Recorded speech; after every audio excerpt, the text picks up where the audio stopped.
প্রিয় দর্শক, আজকে আপনাদের কাছে আমাদের একটা ছোট মিনি পুকুর আছে। এই মিনি পুকুরটা নিয়ে আপনাদের কাছে তুলে ধরবো, আর আপনারা ভিডিওটি দেখতে থাকবেন।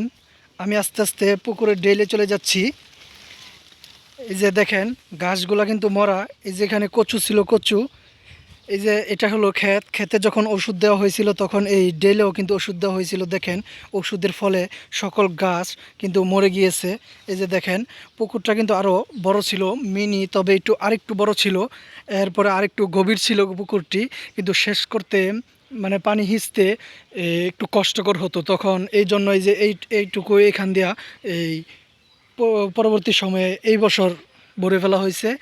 আর এই যে দেখেন, পুকুর এখনও এটা শেষ করতে প্রায় আধা ঘন্টার মতো সময় লাগে।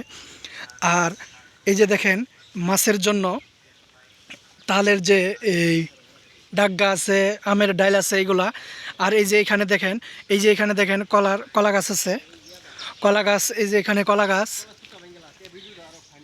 এই যে এই কলা গাছটা দেখেন, এই এই এই পাশ দিয়ে কিন্তু ধান কম হয়, সেই জন্য কমপক্ষে মিনিমাম আরও 4-5 বছর আগে এই পুকুরটি তৈরি করা হয়। আর এই পুকুর থেকে আলহামদুলিল্লাহ মোটামুটি বছরে একবার এই যখন পানি হয় এই সিজনে কিন্তু ভালো পরিমাণ এই একটা মাছের অংশ পাওয়া যায়। এই মাছ দিয়ে কয়েকদিন খাবারও চলে যায়।